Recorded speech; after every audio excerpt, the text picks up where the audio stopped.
Merci. Ok.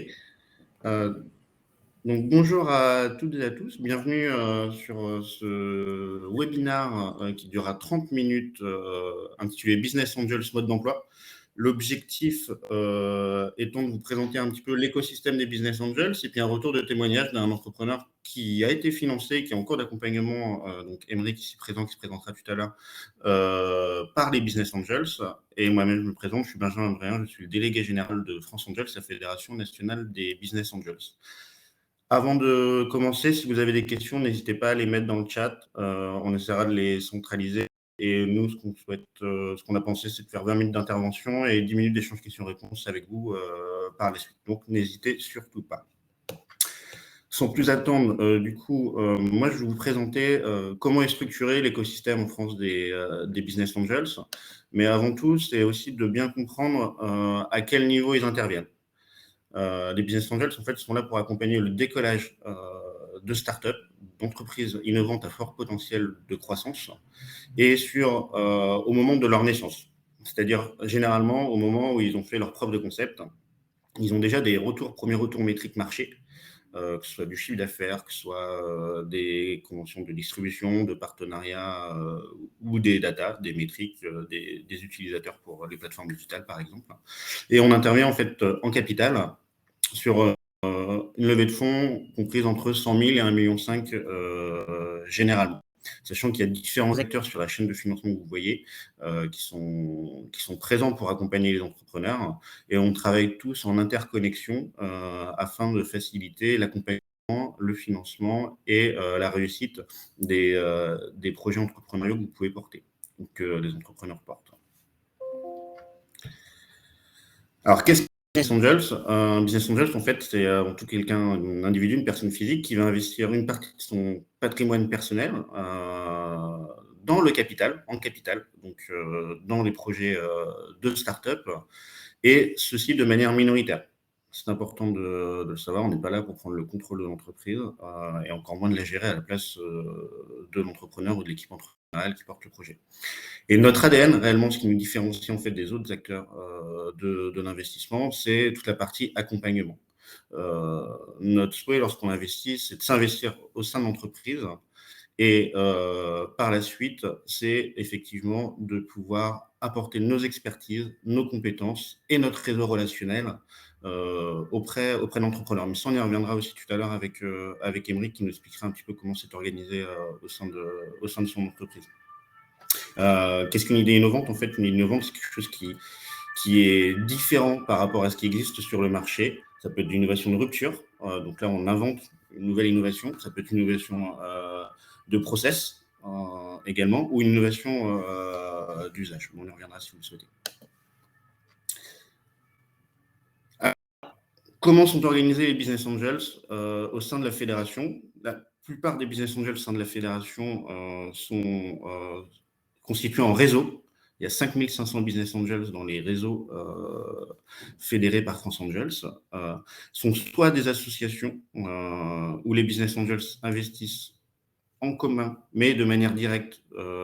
Chaque individu décide de mettre X milliers d'euros dans l'entreprise ou de ne pas investir aussi dans l'entreprise proposée. Et ceci, en fait, on regroupe l'ensemble de ces business angels pour qu'ils puissent accompagner au mieux l'entreprise.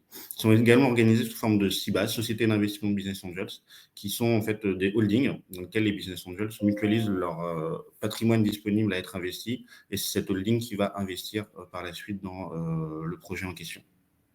Alors, les réseaux, il y a de réseaux de business angels. On va retrouver les réseaux généralistes géographiques. Donc, ce sont des réseaux qui sont implantés sur un territoire donné, une ville, une métropole, ou un département, une région. Exemple, Grenoble Angels, donc qui va financer les projets qui sont issus basés en Isère, par exemple. C'est la plupart des réseaux, et donc ils sont généralistes. Pourquoi? Parce que les business angels qui les composent sont issus d'univers et d'horizons professionnels très variés. Et donc, du coup, ils ont la capacité de pouvoir appréhender tout type de secteur, tout type de projet. Après, on va retrouver des réseaux nationaux affinitaires. Sont en fait généralement des réseaux d'anciens d'école, école de commerce, école d'ingénieurs aux grandes universités. Donc il y a Business Angel des grandes écoles qui sont plupart ingénieurs, arts et métiers également ingénieurs, mais on va retrouver également Cage Business Angels côté école de commerce. On a également un réseau qui s'appelle Femmes Business Angels, qui est un réseau en fait conçu uniquement de femmes investisseuses, business angels, accompagnatrices, et qui investissent par contre dans des projets de tout type portés aussi bien que par des femmes. C'est également un réseau national. On a aussi un autre type, un autre profil de réseaux nationaux, qui sont des réseaux sectoriels et thématiques. Pour vous donner un exemple très concret, réseau sectoriel Angel Santé, qui va financer que des dossiers issus de la santé. Réseau thématique, je vais vous donner deux exemples.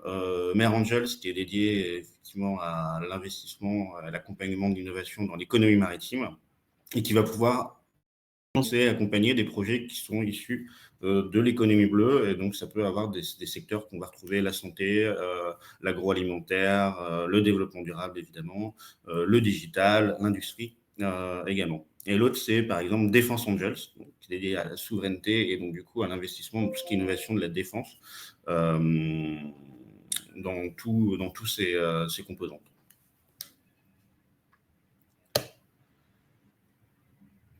Donc, ces réseaux, en fait, aujourd'hui, il y en a 67 en France. Il manque les dom-toms. On a la Guyane, les Caraïbes, le Pacifique en Nouvelle-Calédonie et bientôt la Réunion qui devrait se constituer. Donc, vous voyez, ils sont répartis sur l'ensemble du territoire. Vous pouvez retrouver la liste et l'annuaire digital en fait, de ces réseaux sur le site de la fédération, franceangels.org, et vous verrez, vous aurez une carte interactive dessus.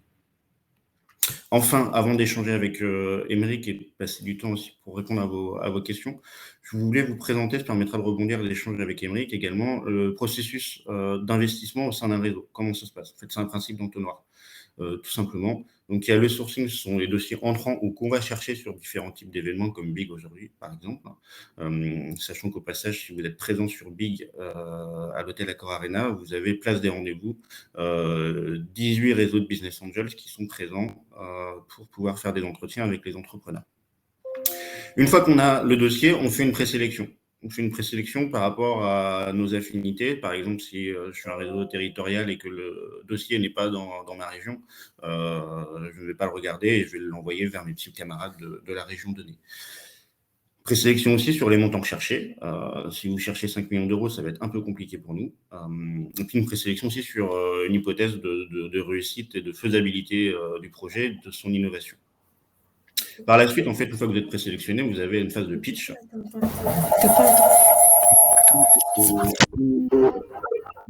Pitch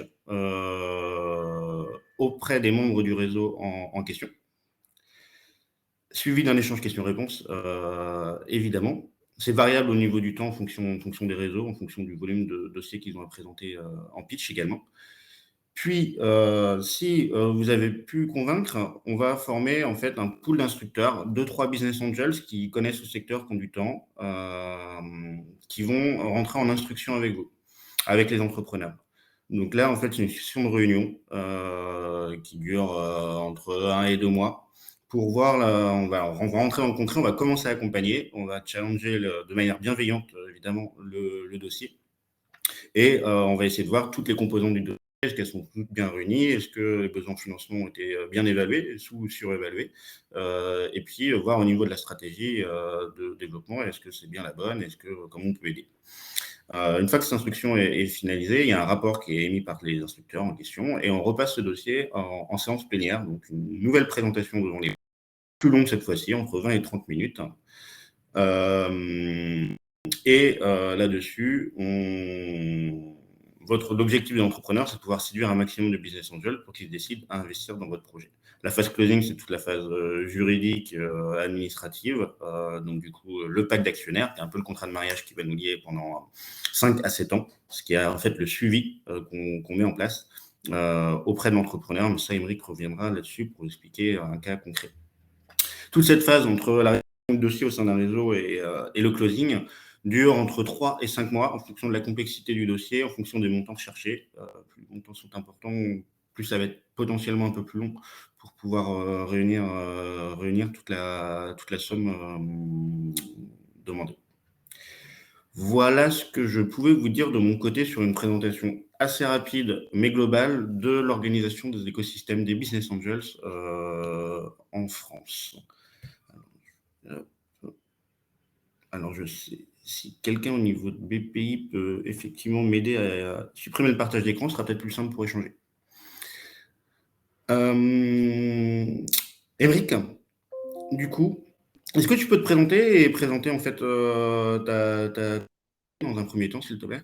Ouais, bonjour Benjamin, bonjour tout le monde. Alors je m'appelle Aymeric Lavalier, je suis le fondateur de Captain Boat. Captain Boat, c'est une plateforme de placement de marins et de solutions de gestion d'équipage pour tous les armateurs, propriétaires, professionnels ou autres qui ont besoin d'un skipper, d'une hôtesse ou d'un matelot sur un besoin court ou saisonnier ou en CDI. La société s'est créée en 2018 et en fait, on a rencontré sur le salon nautique lors de leur premier anniversaire Mare Angel, du coup au salon nautique 2018 ou 2019 par là, à un moment où 2019 je crois, à un moment où on cherchait à lever, à financer en fait le développement. Et donc j'ai pu échanger avec eux et ils m'ont demandé de suivre la procédure comme n'importe qui en déposant mon dossier. Et du coup, je suis rentré dans une phase de présélection, d'onboarding, etc. Avec le souci dont je vais répondre à une question du coup qui a été posée sur le côté, que j'étais pour le coup quelque chose de complètement innovant et qui n'avait pas de concurrent jusqu'alors. Le marché de l'équipage, encore aujourd'hui, en fait, à part nous, est 100% manuel, par du bouche à oreille, non organisé, non digitalisé. Le travail existe, mais du coup, il n'y a pas de data dessus parce que chaque personne travaille en direct.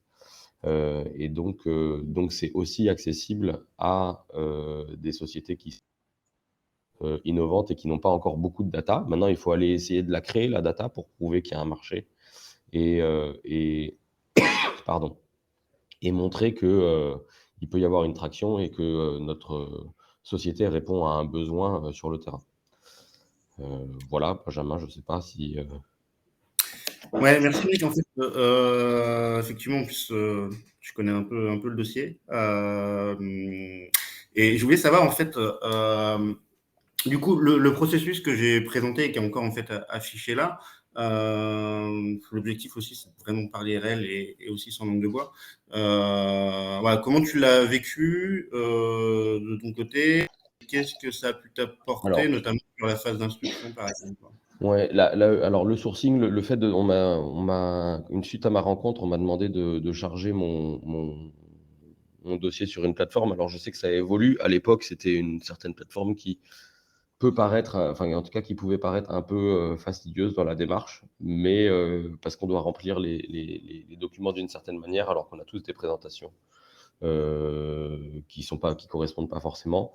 Maintenant, ça permet d'aller voir des points et un peu plus précis, et c'est toujours d'autres manières de voir les choses quand on lance un business, de voir sous un autre angle, c'est toujours intéressant. Après, du coup, on est passé dans les phases de pitch qui sont un super exercice avec des questions des investisseurs potentiels qui sont toujours les questions qui font mal et qui, en fait, sont toujours les questions clés sur oui ou non, est-ce que ça va aller? Donc, en fait, si j'ai un conseil par rapport à comment aborder ces phases-là, c'est se poser la question: «Quelle est la question que j'aimerais pas qu'on me pose?» et voir quelle réponse on peut y apporter. Et en fait, si on n'en a pas, on a un problème dans le lancement de sa boîte. Derrière l'accompagnement, alors moi, l'accompagnement, enfin sur la phase d'amorçage, non, comment tu dis? Après le pitch, j'ai été accompagné par 2 personnes pour monter vraiment un dossier et aller me présenter auprès du réseau de manière générale. Cette phase-là a été intéressante, mais elle était, heu, très factuel parce qu'en fait, tout était un peu déjà carré, fait avec un cabinet d'avocats. Et donc il y a pas eu tant de choses que ça à reprendre pour, s'assurer que les choses soient faites, correctement. Et donc on a finalement, fait un closing, lors d'un gros pitch avec, pas mal du coup de BA qui nous ont confirmé suite à ça leur intérêt, et qui, depuis du coup nous accompagnent. Alors on est principalement accompagné par en fait, il y a un certain nombre de BA individuels qui se portent, investisseurs au dossier et mais en fait, ils sont représentés par un ou 2 personnes qui ont davantage envie de donner, de consacrer du temps et de l'investissement mental, intellectuel, au projet. Donc en effet, par rapport aux différents, slides que tu as présentés, Benjamin, il y avait les 3 C, l'investissement capital, l'investissement, des contacts et le troisième, c'était des connaissances, je crois, quelque chose comme ça. Et en fait, nous, on a exactement ça chez chacun des investisseurs. Certains n'ont mis que du capital. Alors, pour être investisseur, il faut avoir mis du capital, mais disons qu'après, il y en a qui ont mis que du capital, d'autres qui ont mis du capital et des contacts, et d'autres qui ont mis du capital et des connaissances, voilà, pour apporter, pour avancer, là-dessus. Et c'est ce qui, peut être un vrai avantage d'avoir des BA. Moi, du coup, un groupe de BA thématiques, c'est que les investisseurs qu'on a sont des gens qui sont censés connaître en tout cas le secteur et qui du coup peuvent avoir des connaissances précises sur notre domaine d'activité et des contacts dont on peut avoir besoin dans ce domaine précis. Voilà. Oui, effectivement, en fait, il y a une question, en fait, de savoir est-ce que Captain Bot est B2C ou B2B, ou les deux? On est B2B2C. En fait, nos apporteurs d'affaires sont beaucoup B2B, mais la finalité du client est B2C. C'est-à-dire qu'en fait, on apporte une solution aux clients finaux des professionnels du nautisme par une solution gestion d'équipage pour leur permettre de ne pas perdre du business. Donc voilà, nos clients finaux, nos apporteurs d'affaires sont B2B en grande partie et nos clients finaux sont B2C. Il y a une autre question, effectivement, combien de temps, je ne sais pas si elle est posée à toi ou de manière générale, je compte entre 3 et 5 mois entre le sourcing et le closing. Toi, ça a pris combien de temps de ton côté, Emric, si tu t'en rappelles? La première a pris un peu de temps. La rencontre avec le réseau s'est fait en décembre, enfin fin décembre. Donc les fêtes de fin d'année passant, on a repris contact début janvier. Je crois qu'on a closé en septembre, mais je sais qu'il y a possibilité, ou même enfin, ouais, septembre, octobre. Mais je sais qu'on a la possibilité, et on l'a fait sur un deuxième tour derrière, d'aller beaucoup plus vite en fonction du niveau d'avancement du dossier.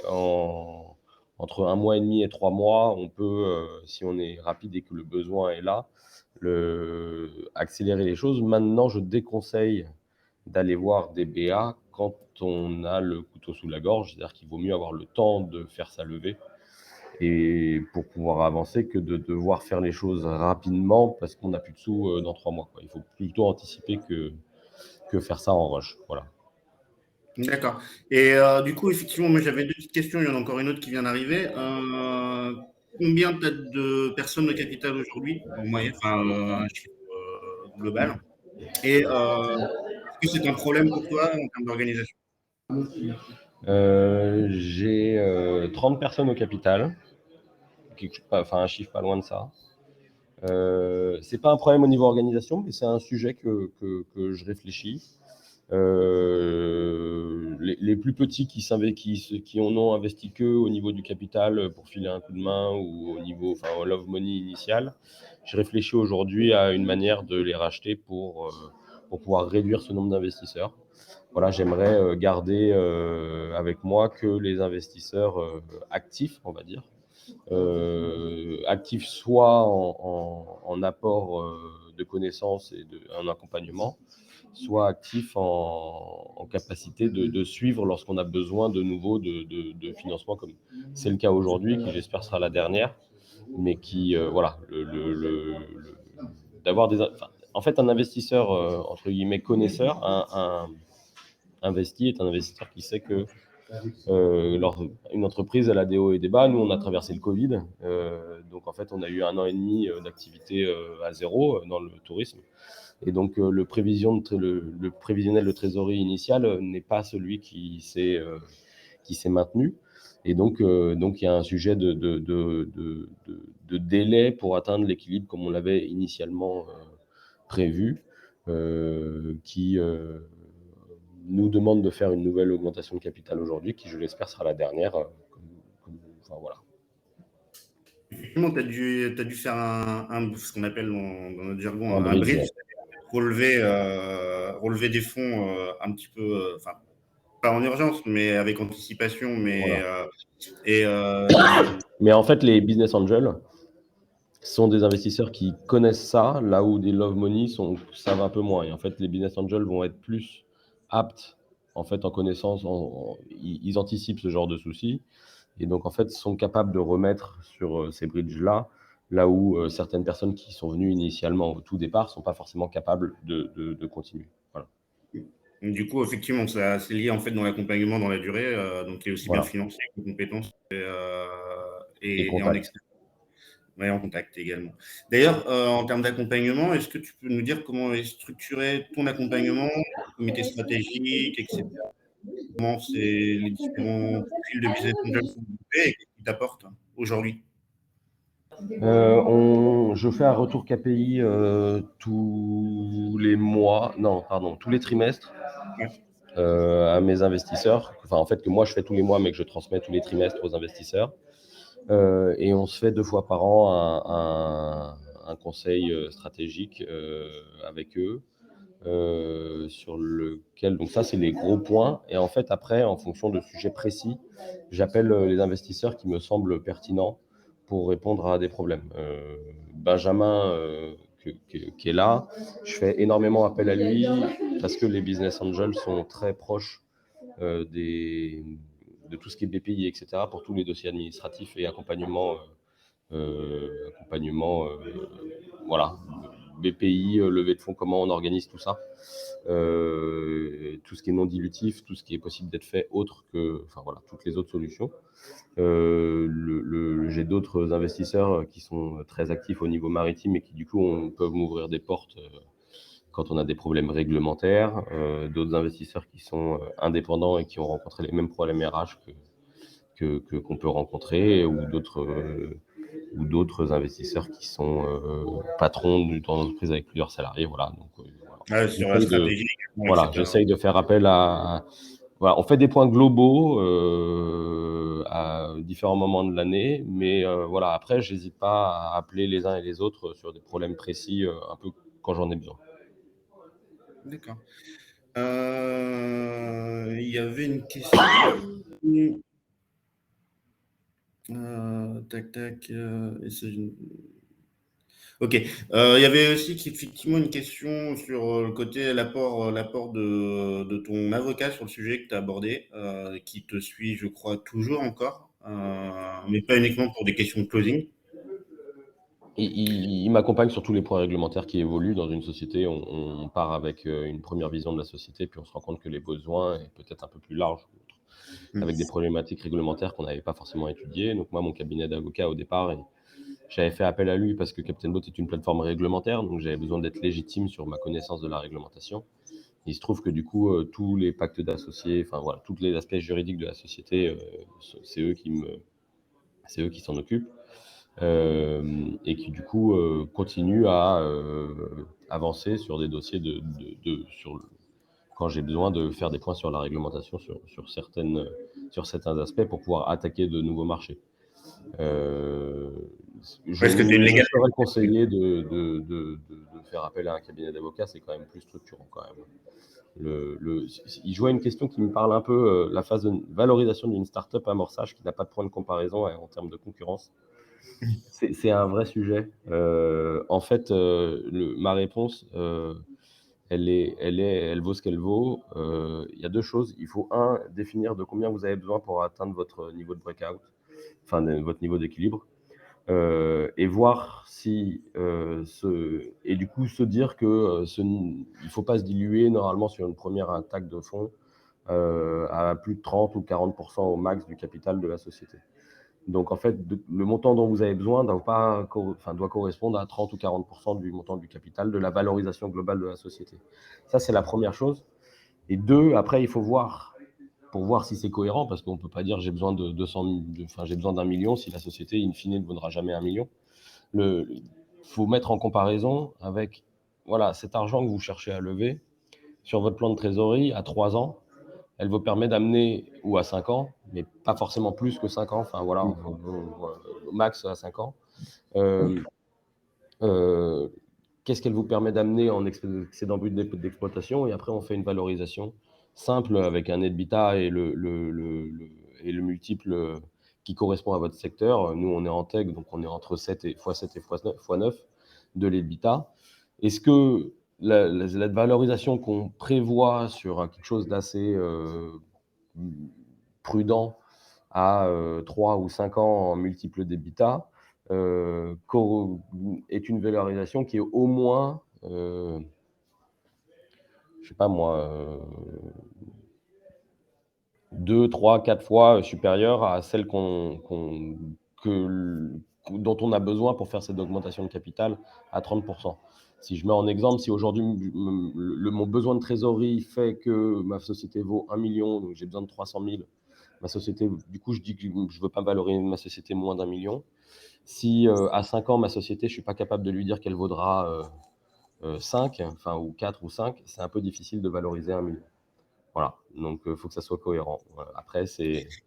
Voilà. Yes, effectivement, en fait, la valorisation, c'est une histoire de négociation aussi avec les business angels. Il faut savoir aussi, c'est que le conseil qu'on donne, c'est de ne pas partir sur une valorisation trop haute dès le début, puisqu'en fait, on investit au démarrage de l'entreprise. Entre guillemets, on investit sur un concept, un projet, pour résumer un petit peu. Et donc, du coup, plus vous allez avoir une valorisation trop haute de départ, d'une part, plus la négociation sera longue et compliquée, et peut-être que la levée de fonds va capoter. Et d'autre part, c'est pas bon pour l'entrepreneur, puisqu'en fait, quand on lève une fois, on est amené généralement à lever une deuxième, une troisième fois, que ce soit pour compléter les écarts du business plan, mais aussi et surtout pour accompagner le développement de l'entreprise. On va réinjecter de l'argent pour justement du carburant, pour accélérer encore. Et si la valorisation est trop importante dès la première levée de fonds, forcément la deuxième elle sera plus importante. Et quand vous allez avoir des fonds d'investissement qui vont prendre le relais des business angels pour accompagner votre développement, la valorisation elle risque d'être trop élevée pour les fonds d'investissement et donc du coup vous allez dévaluer votre entreprise et du coup c'est pas bon pour vous, c'est pas bon pour la négo avec les fonds parce qu'il y en a beaucoup qui négocient plus d'ailleurs maintenant, c'est trop élevé, on n'y va pas. Donc du coup on vous conseille surtout de voir combien de capital vous êtes prêt à céder. Nous sur les premières levées de fonds en fonction des montants recherchés, on va prendre la communauté des business angels qui vont investir dedans. On va prendre entre 15 et 25% du capital. Encore une fois, c'est en fonction du montant de la levée de fonds. À partir de là, du coup, vous allez voir en fait faire avec votre règle de 3 aussi, tout simplement. Vous dites en fait, j'ai besoin de 250 000 euros, par exemple. Je suis prêt à lâcher 25% de mon capital.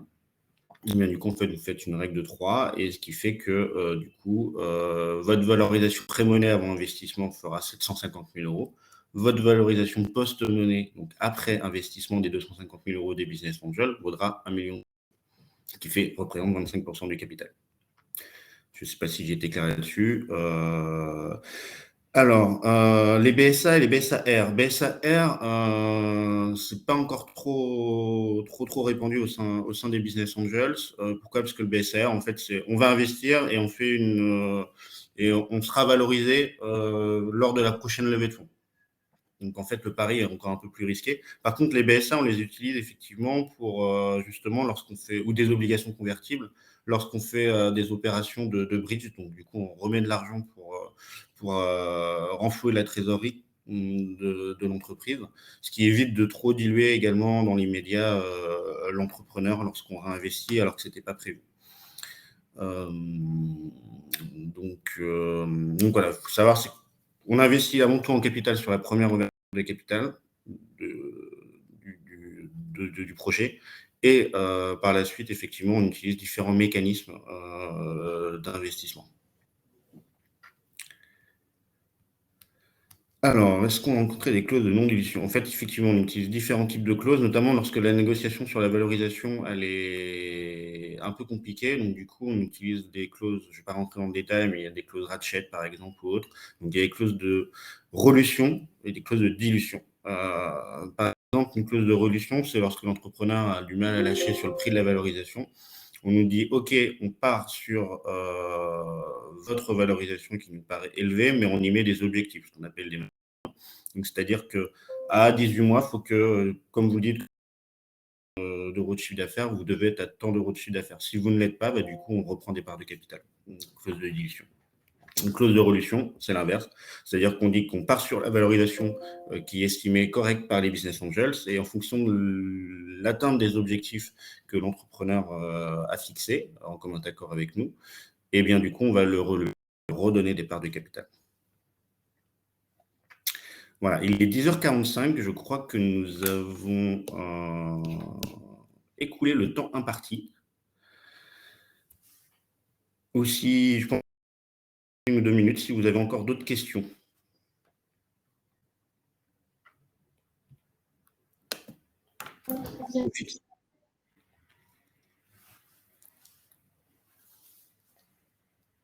Ok, donc il n'y a pas d'autres questions a priori? Si. Alors, sur les sujets en Afrique, effectivement, il y a certains BA qui sont issus de la diaspora, et il y en a d'autres qui sont impliqués dans certains pays africains. Il faut juste savoir, et je terminerai là-dessus, que France Angels, en fait, collabore avec différents pays africains pour justement accompagner la structuration de l'écosystème innovant, et avec BPI France d'ailleurs, et l'écosystème des business angels pour les structurer, pour qu'ils en fait, ils puissent fonctionner comme nous, on fonctionne aujourd'hui en France, et ainsi créer des ponts pour les startups françaises pour aller en Afrique et inversement pour les startups africaines venir sur le marché africain, français et européen. Voilà, je pense qu'on a finalisé. Dans tous les cas, vous pouvez aller au niveau de Big à l'hôtel Accor Arena. Il y a une trentaine de business angels qui sont prêts à vous accueillir sur les différents desks qui sont sur la place de rendez-vous. Donc, n'hésitez surtout pas. Merci à vous pour votre participation. Merci, Émeric, pour ton temps. Au revoir à tout le monde, merci pour tout. Et à bientôt.